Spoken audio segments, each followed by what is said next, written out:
जय श्री राम। सतगुरु स्वामी की जय हो। सभी संत महात्माओं को मेरा प्रणाम स्वीकार हो।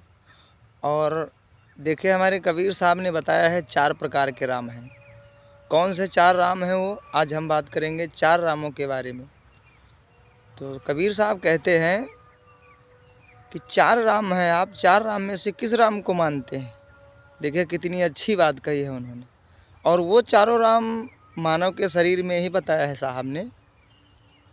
कहा है कि एक राम दशरथ का बेटा, एक राम दशरथ का बेटा, एक राम घट घट में बैठा, एक राम है सकल पसारा, एक राम है सबसे न्यारा। अब इन चारों रामों को सतगुरु स्वामी ने मानव के शरीर में ही बताया है। वो अयोध्या वाले राम नहीं हैं। ये 4 राम कौन हैं जानिए। एक राम दशरथ का बेटा, इसका कहने का मतलब ये है कि जो 10 दरवाजे, वो हमारा तुम्हारा राम है। ये शरीर जो है इसमें 10 दरवाजे लगे हुए हैं और 9 द्वार इसके खुले हैं, बाकी एक बंद है। आप अच्छी तरह समझ रहे होंगे सभी लोग। 9 द्वार खुले हुए हैं, एक बंद है। जैसे नाक हुआ, 2 आँख हैं, 2 कान हैं, मुंह है, और एक ही द्वार बंद है, वही है 10वां द्वार।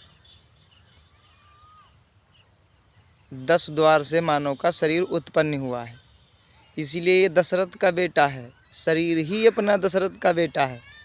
और दूसरा राम जो है वो जीव रूपी आत्मा है, जो हर मनुष्य के अंदर बैठा हुआ है, जिसके जरिए से हम लोग अपने शरीर को खींचते हैं, चलाते हैं, इधर उधर आना जाना होता है, बोलता है।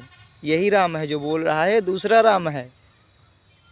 अब बताया है स्वामी जी ने तीसरे राम के बारे में। तीसरा राम कौन सा है? तीसरा राम है भैया मन रूपी। जो मन है ना, ये भी एक राम है। ये मन रूपी राम है। इसको संभाल कर रखना पड़ता है।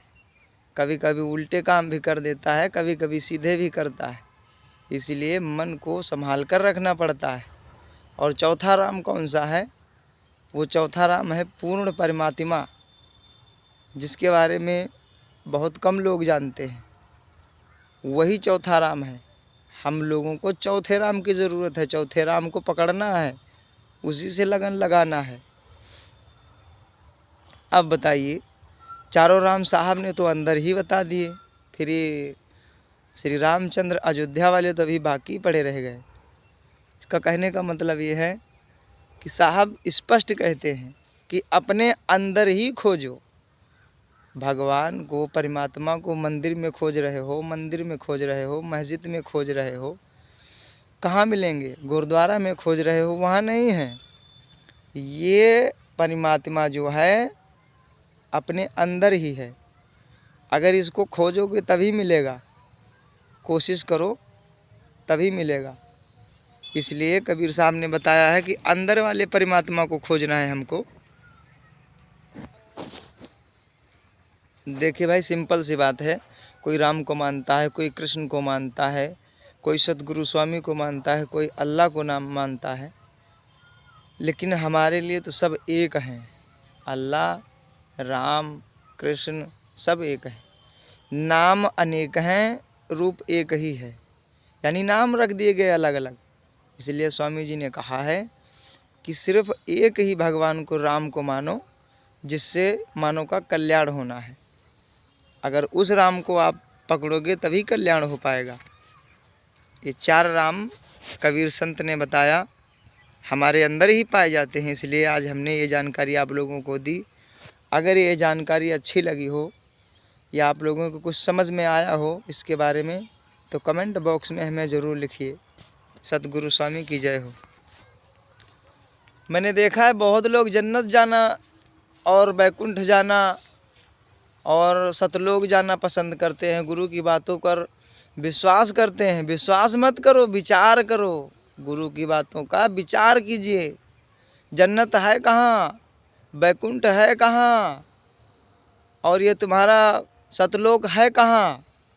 जिसने अपने आप को जान लिया वो जन्नत में है, और जिसने सारे विकारों से दूर हो गया वो अभी वैकुंठ में है। सतलोक, जो सत आत्मा में स्थिर हो गया, सारे विकारों से दूर हो गया, उल्टे कामों को छोड़ दिया, वो अभी सतलोक में है।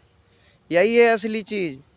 अब इसी पर कहते हैं कबीर साहब कि नर तू पार उतर कहाँ जइहो, आगे पंथी पंथ न कोई, और कूच मकान न पइहो। और कहें कबीर सुनो भाई साधो, जहाँ के पौध वहीं ठहरई हों। यानी कि संत साहब ने कहा कि ये जहाँ का पौधा है वहीं ठहराया जाएगा, फिर जन्नत कहाँ?